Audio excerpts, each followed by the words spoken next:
Hello guys, welcome back to cricket with Niranjan. இன்றைக்கி நம்ம என்ன பார்க்க போகிறோம்னு பார்த்தீங்கன்னா, RCB back to back champions இருக்காங்க. ஸோ பார்த்தீங்கன்னா ஒரு முக்கியமான கிளப்பில் வந்து சேர்ந்துருக்காங்க. என்ன கிளப்புன்னு பார்த்தீங்கன்னா பேக் டு பேக் சாம்பியன்ஸ்.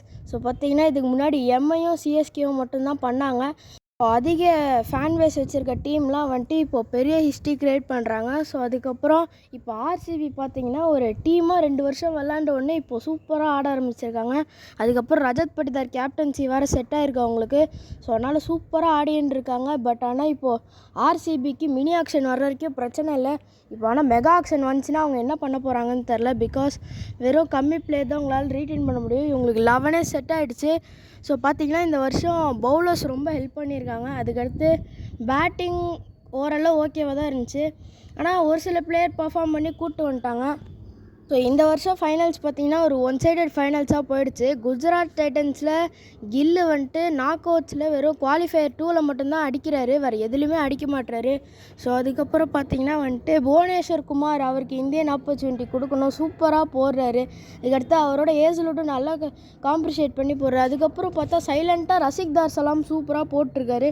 அதுக்கப்புறம் பார்த்திங்கன்னா இந்த டீமில் என்னென்ன பிரச்சனை இருக்குதுன்னு பார்த்திங்கன்னா ஜிதேஷ் சர்மா ஒழுங்காக இல்லை, ரொமாரியோ ஷெப்பர்ட் ஒழுங்காக இல்லை. ஸோ இவங்க 2 பேர் அந்த இடத்த மட்டும் யாரையா வச்சு மாற்றினாங்கன்னா இந்த டீம் சூப்பராக அடுத்த வருஷம் கூட நினச்சா கப்படிக்கலாம். கேப்டன் ரஜத் பட்டிதார் பார்த்தீங்கன்னா சூப்பராக ஆடி இருக்காரு. மெயினாக முக்கியமான மேட்செல்லாம் அடித்து கொடுத்து காப்பாற்றியிருக்காரு. அதுக்கடுத்து பார்த்தீங்கன்னா ஆஸ் ஆல்வேஸ் கிங் எப்போ பர்ஃபார்ம் பண்ணுமோ பண்ணிட்டாரு. அதுக்கப்புறம் பார்த்தீங்கன்னா குர்னால் பாண்டியா அண்டர் ரேட்டடாக ரொம்ப சூப்பராக ஆடி கொடுத்துருக்காரு. எப்போ தேவையோ அப்போ அடிச்சிருக்காரு. லாஸ்ட் மேட்ச்சே வந்துட்டு குர்னால் பாண்டியா அடித்ததுக்கப்புறம் அந்த ஒரு ஓவர் மாட்டினோடனே தான் குவாலிஃபயர் 1ல் ரஜத் பட்டிதார் அப்படியே அடிக்க ஆரம்பித்தார். ஃபுல் ஃப்ளோவாக போச்சு. அதுக்கப்புறம் பார்த்தீங்கன்னா டிம் டேவிட் ஒரு மேட்ச் மட்டும் அடித்தார், அதுக்கப்புறம் அடிக்கவே இல்லை.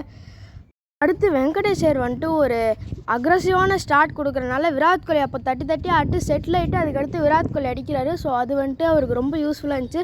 சால்ட்டும் இதே தான் பண்ணார். பட் ஆனால் பெத்தல் அதை பண்ண முடியல. இதே டீம் பவுலர்ஸ் பார்த்தீங்கன்னா டிம் டேவிட்டை எப்படி ஹேண்டில் பண்ணுன்றதை கண்டுபிடிச்சிட்டாங்க. ஸோ டிம் டேவிட் வந்துட்டு அவர் வீக்னஸை அவரே கண்டுபிடிச்சி அதை கரெக்ட் பண்ண ஆரம்பிக்கணும். அதுக்கடுத்து முக்கியமான ஒரு பிளேயரை மறந்துட்டேன், ஜேக்கப் டஃபி பார்த்தீங்கன்னா ரொம்ப சூப்பராகவே பண்ணியிருக்காரு. அவர் பேஸ் ப்ரைஸில் எடுத்தது இவங்களுக்கு ஒரு ஸ்டீலாக போச்சு. ஃபஸ்ட் மேட்ச் சூப்பராக பண்ணார். அவர் எப்பப்போலாம் ஆப்பர்ச்சுனிட்டி கொடுத்தாரோ அப்போ நல்லா பண்ணியிருக்காரு. ஸோ ஜேக்கப் டஃபியும் சைலண்ட்டாக இந்த டீமுக்கு வந்துட்டு ஹெல்ப் பண்ணியிருக்காரு. அப்போல்லாம் தேவ்தத் படிக்கல் ஆர்சிபியில் இருக்காரோ அப்போல்லாம் பயங்கரமாக அடிக்கிறாரு. அதையும் விட முக்கியமாக கோலி எப்போ இருக்காரோ அப்போ வச்சு செய்கிறாரு. கோலி போனோடனே அந்த ஓவரில் அவுட் ஆயிடுறாரு. ஸோ ஆஸ் அ டீமையும் அவங்க சூப்பராக பர்ஃபார்ம் பண்ணியிருக்கனால they are well deserved to be a champion.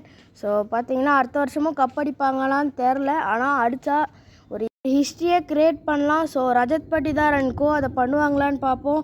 So இந்த வீடியோ அவ்வளோதான். இந்த வீடியோ பிடிச்சிருந்தா லைக் பண்ணுங்கள், ஷேர் பண்ணுங்கள், சப்ஸ்கிரைப் பண்ணுங்கள், கூட இருக்க பெல் ஐக்கானை கிளிக் பண்ணி ஆலில் போட்டுக்கோங்க. ஸோ பாய் கைஸ், பாய்.